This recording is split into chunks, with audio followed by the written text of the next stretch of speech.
اپنی جانوں کو اپنے پیاروں کو اس آگ سے اور بچانے کا طریقہ یہ ہے کہ ایمان لاؤ اللہ پر, اللہ کے رسول صلی اللہ علیہ وسلم پر, اللہ کی کتاب پر, اللہ کے فرشتوں پر, یوم آخرت کے اوپر, اللہ کی جنت اور جہنم کا مالک جو تقدیر مقرر کر دی ہے. یہ بڑی بڑی ایمانیات کی چیزیں ہیں, ان کو مانو دل کی گہرائی کے ساتھ. زبان سے صرف اقرار اللہ کے یہاں کافی نہیں ہے.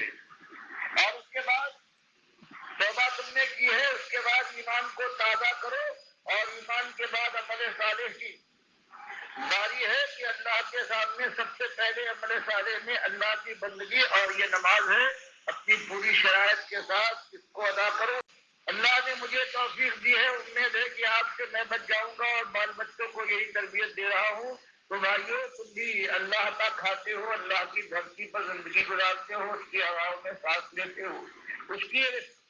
سے تم اپنی زندگی گزارتے ہو. عقل و خرد اس نے دی ہے. ایک ایک بدن کا تمہارا رونگٹا اور بال صرف تمہارے مالک کا دیا ہوا ہے, تمہارے کسی دربار نے, کسی تمہارے ولی اور نبی نے, اور کسی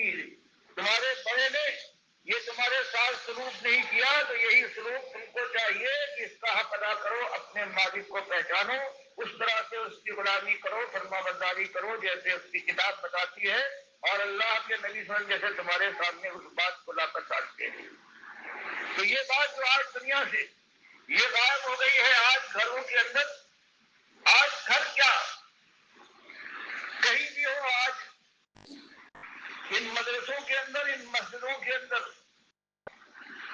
بڑی بڑی جو محفلیں کہلاتی ہے, عقل و خرد والے لوگ ہیں, ہر جگہ کہیں آج آخرت کا ذکر نہیں ہے, کہیں جہنم کا خوف اور جہنم کی سختی کا کوئی ڈراوا نہیں دیتا, ایمان کی بات نہیں اٹھتی. اور جو کچھ ہے بس یہی ہے, یہی دنیا ہے کہ کیا کھائیں گے اور کھانے کے بعد شراب پھینکیں گے, کیا پہنیں گے, کتاب ڈالیں گے,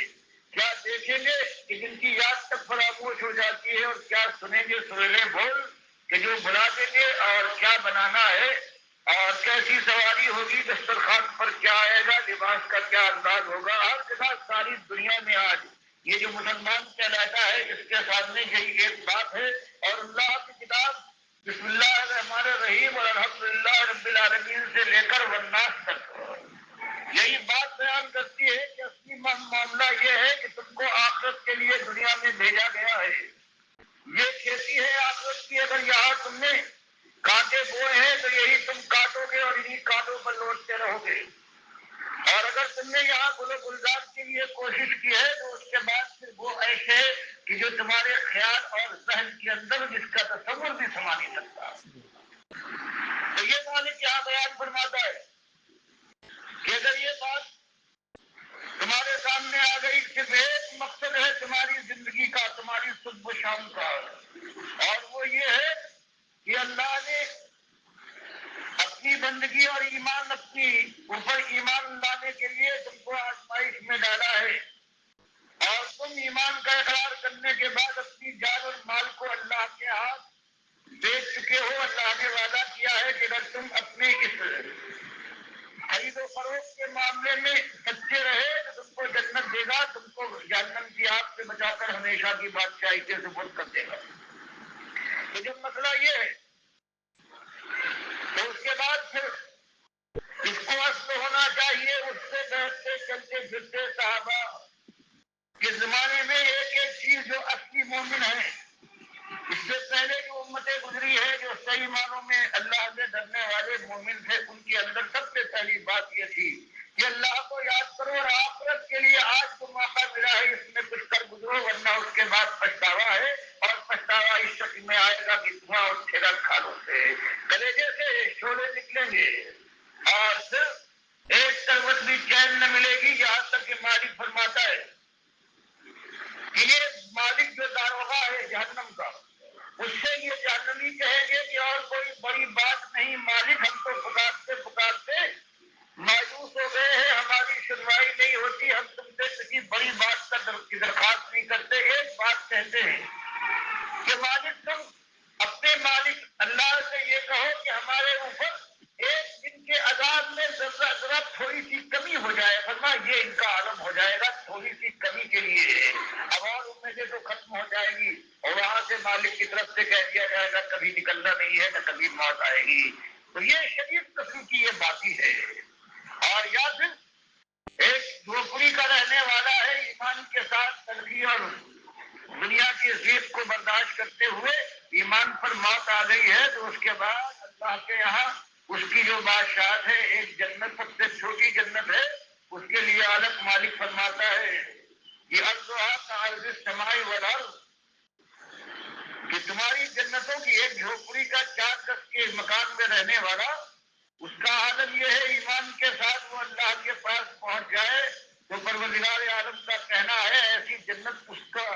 اس کی ملک بنا دی جائے گی کہ جس کی چوڑائی آسمانوں اور زمین کی چوڑائی کی طرح سے ہے اور سب کچھ اس کی بادشاہت کا اس کے زیر نگی آئے گا. تو یہ معاملہ اتنا شدید ہے جس کو آج یہ امت بھول گئی ہے. آج نمازی اور روزے دار بھی ہیں, رسمی طور پر نماز بھی پڑھ لیتے ہیں, روزے بھی رکھ لیتے ہیں, لیکن ان کی محفلوں میں ان کے بچوں کے سامنے ان کے اپنے شوہروں اور بھائیوں کے سامنے اعزاء اور اقارب اپنی سہیلیوں اور دوستوں کے سامنے یہ آخرت کی بات یہ ایمان کا معاملہ نہیں اٹھتا. اور اگر ایمان صحیح نہ ہو تو مالک نے فرمایا ہے کہ 18 انبیاء ہیں, سب سے برگزیدہ ترین انبیاء ہیں, لیکن اگر ایمان کی ایک خرابی ان کے اندر ہوتی تو سارے اعمال جو زندگی بھر انہوں نے کیے تھے ہم سب برباد کر ڈالتے اور ایک جھولی میں عمل کا ایک ذرہ بھی ہم باقی نہ چھوڑتے. تو فرمایا کہ تو ایک کام ہے جو ہو چکا ہے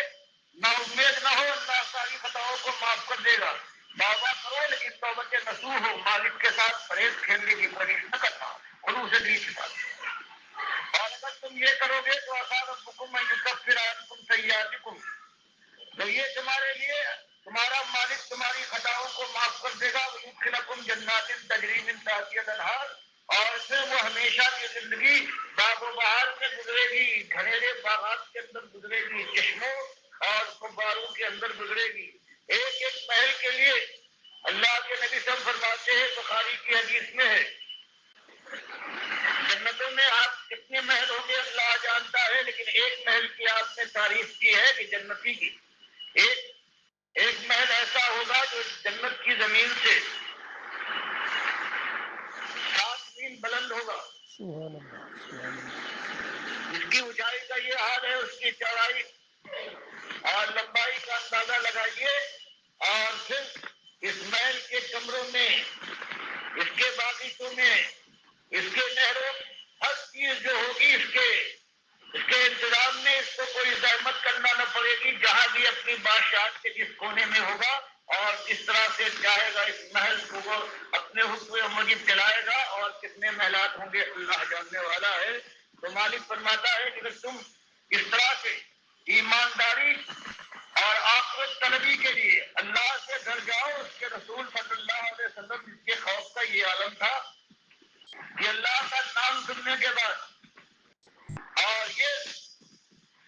جب سامنے آیا عبداللہ ابن مسعود رضی اللہ تعالیٰ عنہ بیان کرتے ہیں کہ ایک دن اللہ کے نبی صلی اللہ علیہ وسلم نے مجھ سے ارشاد فرمایا کہ عبداللہ تم مجھے قرآن پڑھ کر سناؤ. تو میں نے ان سے عرض کیا کہ آپ اللہ کے نبی صلی اللہ علیہ وسلم ہیں, آپ کے اوپر قرآن اترا ہے, میرا کیا منہ ہے کہ میں آپ کے سامنے قرآن پڑھوں, لیکن آپ سے حکم دیا کہ نہیں آج میں یہی چاہتا ہوں. کہتے میں نے سورہ نساء شروع کر دی, یہاں تک کہ میں جب اس آیت پر پہنچا ہوں فَكَيْفَ إِذَا جِئْنَا مِن كُلِّ أُمَّةٍ بِشَهِيدٍ وَجِئْنَا بِكَ عَلَىٰ هَٰؤُلَاءِ شَهِيدًا کہ نبی محمد صلی اللہ علیہ وسلم اس حالت کو اپنے خیال میں لائیے کہ جب قیامت کے دن ہم ساری امتوں کے رسول اور انبیاء ان پر گواہ لائیں گے کہ تیری بات تم نے اپنے کام تک پہنچا دی تھی, اور سب کے اوپر آپ کو گواہ لائیں گے کہ آپ نے حق کا حق ادا کیا یا پورا نہیں کیا. آپ آخری نبی تھے. تو اس ذمہ داری کے احساس اور اللہ کی بارگاہ سے جا کر اللہ نے وعدہ کر دیا تھا, لیکن چونکہ انسان اور بشر سے اللہ سے سب سے زیادہ کرنے والے تھے, اس لیے حضرت اللہ ابن مسعود رضی اللہ تعالیٰ عنہ بیان کرتے ہیں کہ میں نے یہ سنا کہ آپ نے کہا اچھا بس, اور میں نے کچھ آواز